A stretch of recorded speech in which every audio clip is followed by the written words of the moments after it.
Salut, j'espère que vous allez bien. Dans cette nouvelle vidéo, on va parler de débit. Et je vais vous montrer comment calculer le béton de propriété et aussi au niveau de la semelle filante.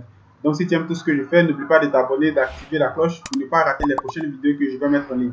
Donc une petite précision du moins. Aujourd'hui, je ne devais pas publier de vidéos de débit.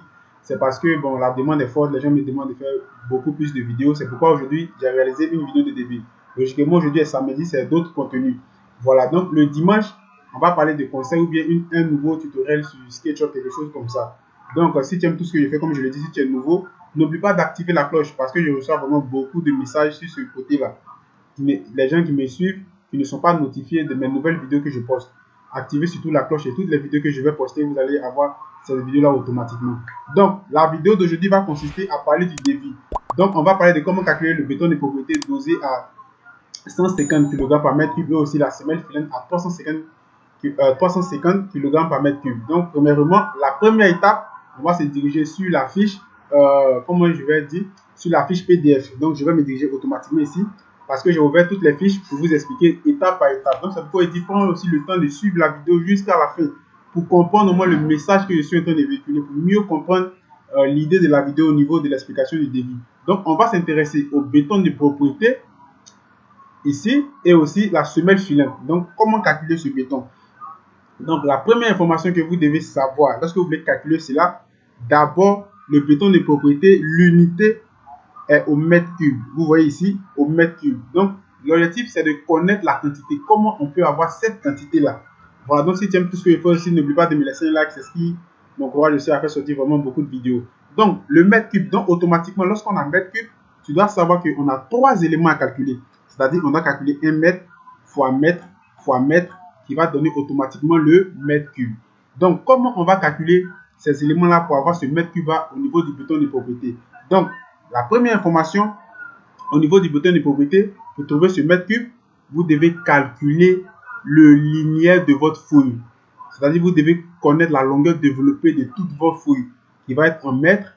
Deuxième élément, vous devez connaître la largeur de votre fouille, qui va être en mètre. Troisième élément, l'épaisseur du béton de propriété. Donc, vous voyez qu'on a mètre de la fouille, on a mètre de la largeur de la fouille, on a mètre du béton de propriété. Et automatiquement, lorsqu'on va multiplier ces trois, on va avoir automatiquement le mètre cube. Donc, comment cela se passe? Donc, je vais me diriger automatiquement dans AutoCAD. Vous allez voir ici, j'ai ouvert AutoCAD. Donc, je me dirige automatiquement ici. Donc, une petite précision. J'ai reçu des plans d'AutoCAD par mail. Les gens réalisent seulement des plans de fondation. Pas des plans de fondation, des vues en plan. Les vues en plan, ça, c'est pas un plan. Ça, c'est pas un plan d'architecture, ça. Un plan, on a le plan de fondation, on a la vue en plan, on a les coupes, on a les façades, on a le plan de masse, on a tout ce que vous pouvez savoir, plan d'électricité, plan de plomberie, tous ces éléments-là, c'est ce qu'on appelle un plan. Mais si tu fais un plan, par exemple, tu ne fais pas de coupe, tu ne fais pas de façade, ça, c'est pas un plan. Voilà, donc on fait quelque chose, on fait de manière, ça doit être vraiment logique, quoi. Voilà. Donc, comme je le disais au début de la vidéo, pour le béton de propriété, vous avez besoin de la longueur développée de toute votre fouille. Vous devez calculer le linéaire de votre fouille. Donc, lorsque vous allez réaliser votre plan sur, par exemple, AutoCAD, vous devez calculer le linéaire de votre fouille. Voilà, donc ici, vous voyez que ici, c'est le plan de fondation. Donc, au niveau du plan de fondation, je vais calculer tout le linéaire de la fouille. Vous voyez ici, le plan de fondation. Voilà, on a les fouilles ici. Vous voyez les murs sont dans les fouilles. J'ai représenté les fouilles avec la couleur bleue. Vous pouvez voir vous-même. Voilà, donc les murs sont à l'intérieur. Donc, je vais faire la longueur développée de toutes mes fouilles. Et lorsque je vais finir la longueur développée, je vais avoir 1 mètre cube.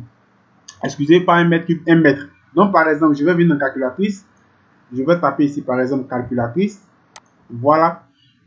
Donc, on va considérer, voilà, pour qu'on puisse comprendre ensemble, on va prendre le temps, on considère que lorsque, par exemple, tu as fait la longueur développée de toutes tes fouilles au niveau du plan de fondation, on considère que tu as trouvé 147. Donc, on a notre premier mètre. Le deuxième mètre qu'on doit avoir, c'est de connaître la largeur de la fouille. Donc, toi qui me suis dans cette vidéo, de ton côté, ta fouille peut avoir une largeur de 50, de 60, de 45. Ça dépend du plan que tu es en train de construire ici. Mais l'idée de la vidéo, c'est de comprendre le message que je suis en train de véhiculer. Donc, c'est de connaître la largeur de la fouille. Donc, sur mon plan de fondation ici, on voit que j'ai une fouille qui a une largeur de 60. Vous voyez ici, 60. Voilà. Donc, comme le béton de propriété se calcule au mètre cube, ici, j'ai travaillé en centimètres. Donc, je vais convertir ces 60 là en mètres. Donc, automatiquement, ça va faire 0,60. Donc, je vais multiplier ici. Ici, par exemple, je vais venir juste ici, excusez-moi, 0,60. Excusez, je vais effacer. Multiplié par 0,60. Donc, automatiquement, on a 2 mètres. On a le premier mètre qui consiste, le premier mètre qu'on a eu au niveau de la longueur développée de notre fouille. Le deuxième mètre qui est en rapport avec la largeur de la fouille. Maintenant, le dernier mètre, c'est l'épaisseur. C'est-à-dire, on peut dire la hauteur, qui va nous permettre de multiplier ces 3 éléments pour avoir le mètre cube du béton de propriété. Et comment déterminer l'épaisseur au niveau du béton de propriété? Vous allez vous diriger maintenant sur la coupe de votre plan. Voilà, vous voyez ici, c'est bien défini. C'est pourquoi lorsque vous réalisez vos plans, dessinez bien vos plans de telle sorte qu'on puisse bien voir. Regardez juste ici. Actuellement ici, on va revenir dans le dossier PDF. On parle de béton de propriété dosé à 150 kg par mètre cube. Donc, on a eu la longueur développée, on a la largeur de notre, on a la longueur développée de notre fouille, on a la largeur de la fouille. Maintenant, on a besoin de l'épaisseur. Voilà, au niveau du béton de propriété, vous allez vous diriger, on va se diriger maintenant, sur le plan AutoCAD. Et ici, béton de propriété, c'est juste ici. Il y a zoomé, c'est l'espace qui se trouve juste ici. Vous pouvez voir. Ici, c'est le béton de propriété. Et automatiquement, lorsque je vais regarder sur ma coupe, ça fait 5 cm. Vous comprenez? Donc, c'est les 5 cm que je vais convertir en mètres. Puisque le résultat que je dois avoir est, au mètre cube. Donc, je ne peux pas multiplier mètre fois centimètre. Donc, je vais convertir les 5 cm là en mètres. Donc, ça va faire 0,05. Donc, si tu me suis aussi sur Facebook, tu peux aussi rejoindre la communauté. Il y a vraiment beaucoup de vidéos, des vies et autres logiciels que j'explique. Voilà. Donc, maintenant, vous voyez qu'on a la longueur développée de notre fouille. Voilà. Qu'on a calculé ici, qu'on a trouvé. On a la largeur de la fouille ici. Et maintenant, on a du moins l'épaisseur. On a l'épaisseur, c'est-à-dire la hauteur au niveau de la semelle du béton de propriété. Donc, on a les 3 éléments maintenant. Donc, maintenant, je vais venir ajouter au niveau de l'épaisseur. Donc, ça va faire 0,05. Et je multiplie automatiquement. Je vais avoir la quantité au niveau du béton de propriété qui sera au mètre cube. Donc, pour résumer cette première partie au niveau du béton de propriété, pour calculer le béton de propriété, tu as besoin du linéaire de toutes tes fouilles. Tu as besoin de la largeur de ta fouille et tu as besoin de l'épaisseur au niveau du béton de propriété.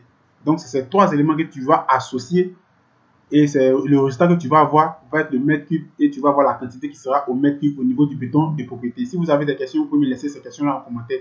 Voilà, vous pouvez aussi rejoindre la communauté aussi Telegram. Vous pouvez aussi me contacter aussi sur Instagram. Je suis aussi beaucoup actif sur Instagram aussi là-bas. Voilà. Donc, on a fini avec le béton de propriété. Donc, je vais fermer pour reprendre chaque élément pour qu'on puisse comprendre ensemble. Donc, maintenant, je vais m'intéresser maintenant à la semelle filante. Donc, aujourd'hui, on va parler seulement de béton. Après, on parlera de l'acier et autres. Voilà, donc aujourd'hui, on va parler seulement de béton. Et par la suite, on va faire la pratique. C'est parce que je suis hyper occupé que je n'arrive pas aussi à trouver un temps pour pouvoir faire la pratique. Parce qu'en plus de YouTube, il y a d'autres activités que je gère de mon côté aussi. Voilà, donc au niveau de la semelle filante. Donc, prêtez l'oreille sur cette partie, c'est très très important. Au niveau de la semelle filante, je vais faire une petite précision. Lorsque vous réalisez un devis, il y a 2 éléments que vous devez faire très attention. 1. La longueur développée.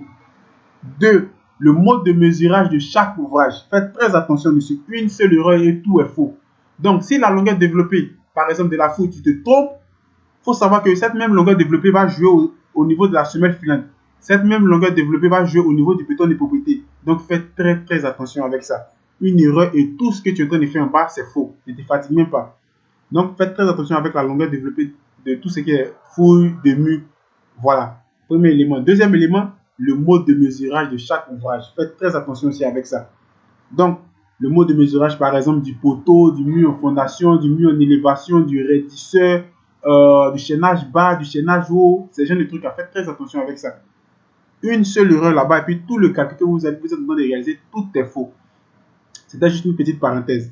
Donc, si tu me suis encore sur Facebook, tu peux rejoindre la communauté. N'oublie pas de t'abonner, de me laisser un like. C'est ce qui m'encourage aussi à faire sortir vraiment beaucoup de vidéos. Donc, au niveau de la semelle filante, vous voyez que sur ce plan que nous sommes en train de réaliser ici, on a seulement des fouilles qui ont des largeurs de 60. Donc, lorsque on a calculé la longueur développée, on a pris une valeur quelconque. pour le béton de propriété, on a dit que la longueur développée de toutes les fouilles faisait 47. Donc, tu vois que je veux encore utiliser cette même longueur développée au niveau de la semelle filante. Donc, qu'est-ce que je vais faire? Je vais faire par exemple les 47, la valeur quelconque qu'on a choisi, multiplié par la largeur de la fouille. Donc ici, la largeur de ma fouille fait, regardez juste ici, la largeur de ma fouille fait 60. Donc comme je veux trouver ce résultat au mètre cube, je vais convertir ces 60 là en mètres. Donc ça va faire 0,60. Vous comprenez? Donc on a la longueur développée de notre fouille, on a la largeur de la fouille, donc il reste un troisième élément pour pouvoir ajouter, pour donner le volume au mètre cube au niveau de la semelle filante. Donc l'élément qu'on doit ajouter, c'est la hauteur, c'est-à-dire l'épaisseur au niveau de la semelle filante. Donc comment déterminer l'épaisseur au niveau de la semelle filante? Tout va dépendre de la coupe que tu es en train de réaliser sur le plan que tu es en train de réaliser sur AutoCAD. Donc tout va dépendre de ta coupe. Faites très attention avec ça. Donc généralement au niveau de la semelle filante, d'autres vont prendre 0,15, d'autres vont prendre 0,25, d'autres vont prendre 0,20. Donc ça dépend. Donc tous ces éléments-là, on doit avoir tous ces résultats-là au niveau de votre coupe. Donc vous voyez que ici, le premier élément c'était quoi? Béton de propriété. Regardez juste ici. Béton de propriété. Et on vous l'indique ici. Béton de propriété. Et ici ça fait 5 cm. Donc pour le convertir en mètres, ça fait 0,05. Donc ici maintenant on est dans la semelle filante. Donc ici vous voyez ici semelle filante. Donc, regardez ici semelle filante. Et automatiquement sur la coupe, sur le projet, on a choisi 0,15. Vous comprenez? 0,15. Donc automatiquement j'ai l'épaisseur. Donc je vais venir maintenant au niveau de ma calculatrice.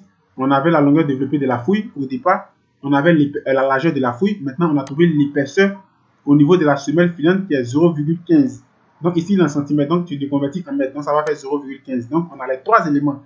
Longueur développée de la fouille multipliée par la largeur de la fouille multipliée par l'épaisseur au niveau de la semelle filante. Donc ça va faire 0,15.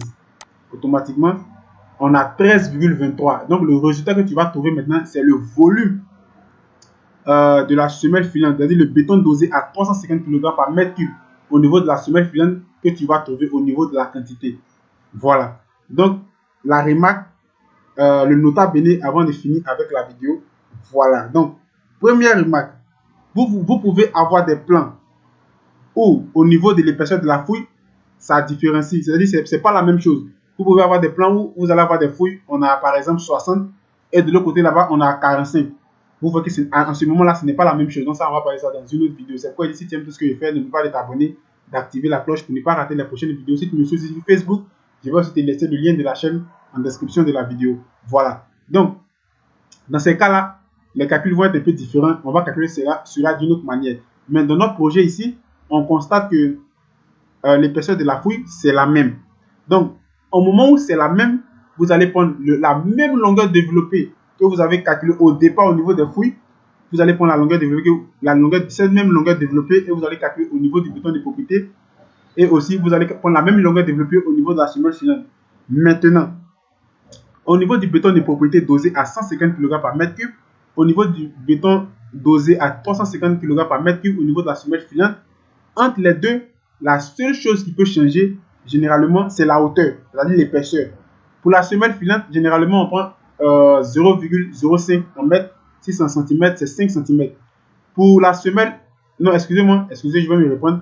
Pour le béton de propriété, généralement, on prend 5 cm, ou soit 0,05 en mètre. Pour la semelle filante, généralement, on prend, souvent, d'autres vont prendre 0,15, d'autres vont prendre 0,20, 0,25. Donc, automatiquement, je suis en train d'attirer votre attention que sur ce point pour vous faire comprendre que les deux n'ont pas la même épaisseur. C'est-à-dire le même épaisseur, mais la même épaisseur. Si je ne me trompe pas, c'est ce que je dis. L'épaisseur va changer au niveau des deux. C'est la seule chose qui va changer. Voilà.